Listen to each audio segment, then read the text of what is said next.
नमस्कार दोस्तों, हम हैं एकता और भोजपुरिया स्वादिष्ट रसोई में रउआ सब लोग के बहुत बहुत स्वागत करते हैं। आज रउआ सब खातिर लेके एक साउथ इंडियन रेसिपी आयल बनी उत्तपम। एकरा के नाश्ता में बनाई, बहुत ही हेल्दी और बहुत ही स्वादिष्ट बनेला। 5 से 10 मिनट के अंदर आप पूरा का पूरा नाश्ता बना के तैयार कर सकेनी। ये इतना स्वादिष्ट लगेला और इतना टेस्टी, बच्चन के आप टिफ़िन में भी दे सकेनी। तो बिना देर कैले ये टेस्टी से उत्तपम की रेसिपी चलिए शुरू करतनी जा। तो चलिए सबसे पहले हमने के का चटनी बना लेतनी जा लाल वाला। तो ओकरा खातिर पैन में हम 2 से 3 चम्मच तेल डाल देले बनी और अब एकरा में उड़द डाल देतनी 1 चम्मच के करीब। साथ ही में हम आधा छोटा चम्मच हींग, आधा छोटा चम्मच सरसों और आधा छोटा चम्मच ही हम जीरा के एजगी डाल देले बनी। अच्छे से मिलाई। अब मिलाला के बाद लाल मिर्च डाल दी, 8 से 10 लाल मिर्च हम डालतनी। साथ ही में 8 से 10 लहसुन के कली डाल दी। 2 इंच अदरक के टुकड़ा छोटा छोटा करके हम इसकी डाल दिले बनी। साथ ही में 3 हरी मिर्च के यूज़ करतनी। अगर आप चाहें तो सिर्फ लाल मिर्च से भी बना सकेनी। बस हल्का सा एकरा के रोस्ट कर लेवे के बाद 8 से 10 सेकंड रोस्ट कर ली और ओकरा साथ ही हम एकरा में डालब कड़ी पत्ता, फ्रेश कड़ी पत्ता ले ली और इसकी हम कड़ी पत्ता डाल करके प्याज डाल ले बनी। ऐसे बस रफली चॉप करके हमने के प्याज डाल देवे के बाद और जब प्याज हल्का सॉफ्ट हो जाए, कलर हल्का सा पिंक हो जाए, तब तुरंत एकरा में हम टमाटर ऐड कर दें। टमाटर के क्वांटिटी हमार 3 बड़ा टमाटर हम रफली चॉप करके डाल लेतनी और टमाटर डाल दी। अगर आप चाहें तो इसकी नमक डाल करके तुरंत फटाफट से एकरा के सॉफ्ट कर सकेनी। अच्छे से मिला ली और मिलाला के बाद जब ये सॉफ्ट हो जाए तो एकरा के हमने के ठंडा कर लेवे के बाद देखिए बहुत बढ़िया ही हमने के चटनी जौन बा ना ठंडा हो गइल बा। अब एकरा के हम मिक्सर में डाल देतनी। जब ठंडा हो जाए तब पीसे के बटे अच्छे से ठंडा कर ली। अब मिक्सर में डालने के बाद हम इसकी डालतनी आमचूर पाउडर। अगर आप चाहें तो एकरा के स्किप कर सकेनी या फिर एकरा में इमली भी डाल सकेनी, नींबू के रस भी डाल सकेनी। अच्छा सा पेस्ट बनाइए कर देखिए हमने के चटनी इसकी तैयार हो गइल बा। बहुत ही स्वादिष्ट चटनी लागेला।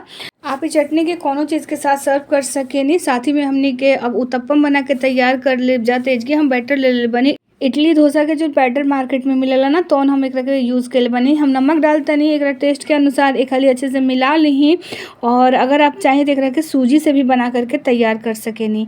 बस अब कुछ सब्जी के हमने के काट के तैयार कर लेवे के बाद तो हेजगे हम सबसे पहले गाजर, स्प्रिंग अनियन, शिमला मिर्च, साथ ही में बटे प्याज के टुकड़ा, टमाटर, धनिया के पत्ता और हरा मिर्च सबके बारीक टुकड़ा में काट लेवे के बाद अब एक तवा के गरम करतनी। लोहा के तवा हम ले ले बनी और ओकरा ऊपर हम तेल चारों तरफ से फैला देब।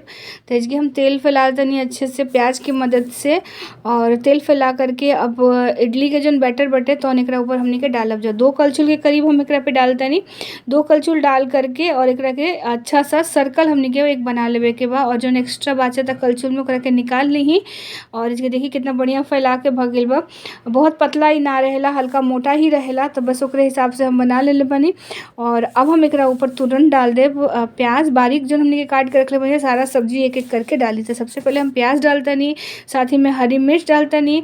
अब एकरा पे हम गाजर थोड़ा सा छिड़क देतनी चारों तरफ से और अब हम इसकी स्प्रिंग अनियन भी थोड़ा थोड़ा डाल देतनी और साथ ही में शिमला मिर्च भी हम चारों तरफ से छिड़क करके डाल देतनी। एकरा अलावा भी आप कोनो सब्जी के यूज़ कर चाहब तो एकरा में यूज़ कर सकेनी। अब हम इसकी टमाटर डालतनी चारों तरफ से और एकरा में आप चिल्ली फ्लेक्स, काली मिर्च के पाउडर या फिर जीरा के पाउडर के भी यूज़ कर सकेनी ऊपर से छिड़क करके, या फिर आप शेजवान चटनी से भी एकरा के बना सकेनी। लास्ट में हम एकरा में डाल दे बारीक कटल हरा धनिया और बस अब एकरा के ऊपर हम बटर डाल देब। आप चाहें तो इसकी पनीर भी यूज़ कर सकेनी।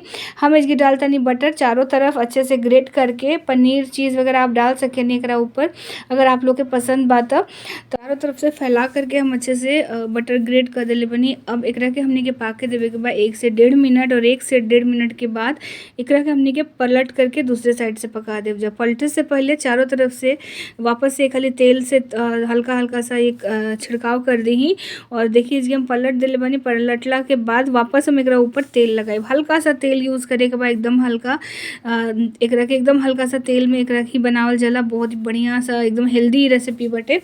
तो बस अब तेल लगाई चारों तरफ से और तवे पे ऐसे उलट पलट करके दोनों साइड से एक अच्छा कलर आवे तक आप सेक ली।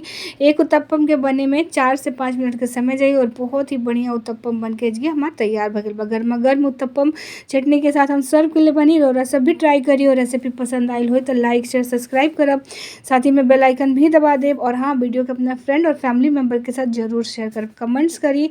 फिर मिलते हैं एक नया रेसिपी के साथ, तब तक खातिर बाय बाय।